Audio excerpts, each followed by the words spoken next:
21 and you forget, right? I was at prom 3.5 years early. And, you know, people be losing perspective on that. 60-year-olds can't handle running this stuff. So we 21 and right, it was damn near just left prom. And let's do one more Motown Mafia story related to this. So just to show you how much, to remind everybody how much money and how sophisticated they were back in the 70s. So Eddie, when he got indicted, he had been using this as he had a famous black interior decorator to his homes, and when the feds were coming in, he hid art and what? So tell us on that. Harrison Taylor. Harrison Taylor was the real African-American home designer of his era back in the day. In the 70s, right. So when Eddie and them finally moved from Southfield, I mean, you know, you got to remember when we was out there in Southfield in the 70s, we was eating on Cartier's dishes and Tiffany china and you know, the artwork, everything was one of a kind. So, you know, he had a $500,000 worth of just stuff. Household goods. But again, young. So the feds, they try to hide it. Yeah, because. And they stick it in here. And it just dissipates. Family taking it. Family, tenants. So it's just in a storage room. Put it like this. So you're in the Cartier and Tiffany at a major crack apartment ain't a good mix. So this place is the Carter, but down in the storage locker, there's Cartier and Tiffany dishes. It's Versailles. Oh wow! It's Versailles. It's Versailles in the basement. And they smoking upstairs. Well, that's like nothing happened in Detroit that happened anywhere else. It was just more extreme. So like that's really in a nutshell. So you have goods that like at that time in Haiti, like you didn't know what the fuck Tiffany and Cartier that stuff was unless you were a rich person in Europe. Yeah. So it's sitting here, and people just taking it, probably getting nothing for it at the time, or shit, it might be people around here that got 1 or 2 of them plates in there covered right now. It could easily be some of that. We used to have those. What's the crystal company? That they put the Louis the 14th. Yeah, I know. Fabergé. Fabergé. Yeah, right. You had a Fabergé. A bunch of them.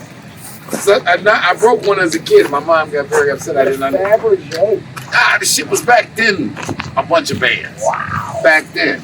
That's what the Russian royal family would. They would get the Fabergé eggs, the czars. You had a Fabergé.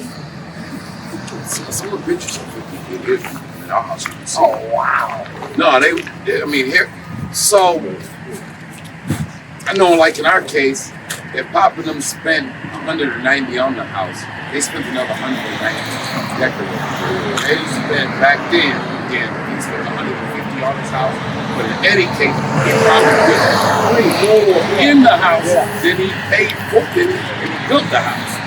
So and this problem there's probably some antiques and some Fabergés and some Cartier and Chanel might be in the basement of one of these old spots. And unknown treasure, what they say, the treasure hunters and shit. I bet if you went through Highland Park, it'd be like a pirate treasure trove shit, because there was some balling shit going on over here. People just didn't know. All right, well, but a business regret, man. We should have done something with this. We're in Highland Park, Michigan. We're at 277 Geneva.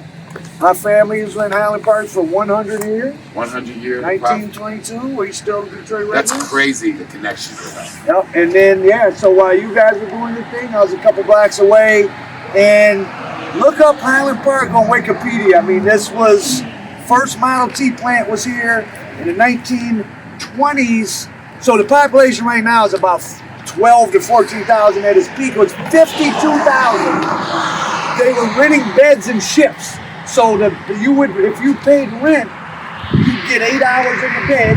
If you'd leave out the house, go to work, and spend about 6 hours, and they change the sheets, and people were sleeping in the beds. That's how much demand for houses. Now, obviously, it ain't that. And just on the last little side note, this was the building, that 85 case with Pap and Black Butch, that Mexico run thing, the Richard Canales thing. Which my best friends stepfather was the plug in that case, Right. which is weird. Which is crazy, again, connection.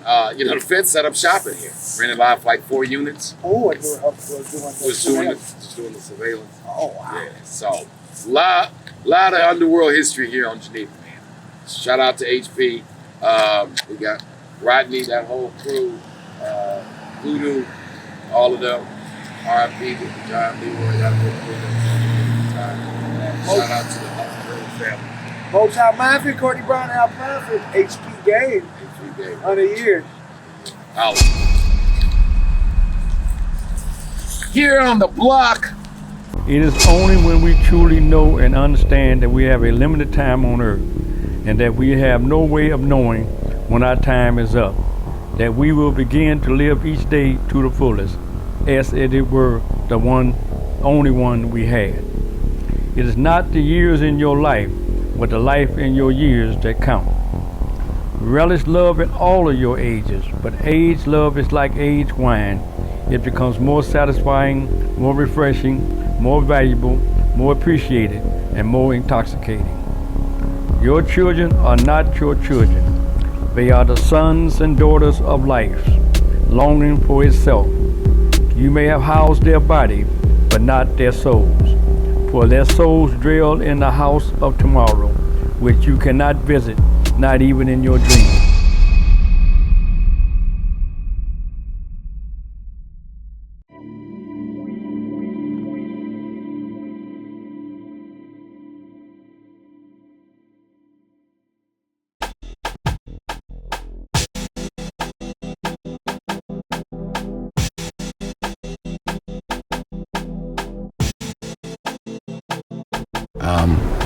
It was just time to really tell a great untold Detroit story because it kind of covers Detroit at its zenith.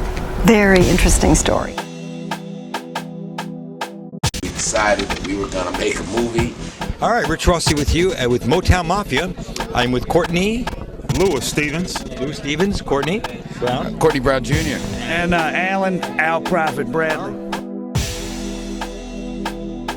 And this is an entrepreneurial, inspirational story too, because again, you know, I'm a real estate retail guy.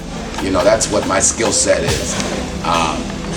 But I'm a businessman, so I was like, you know, we're gonna do it. You know, sometimes when you got a dream, you won't have all the answers on how you're gonna do what you're gonna do.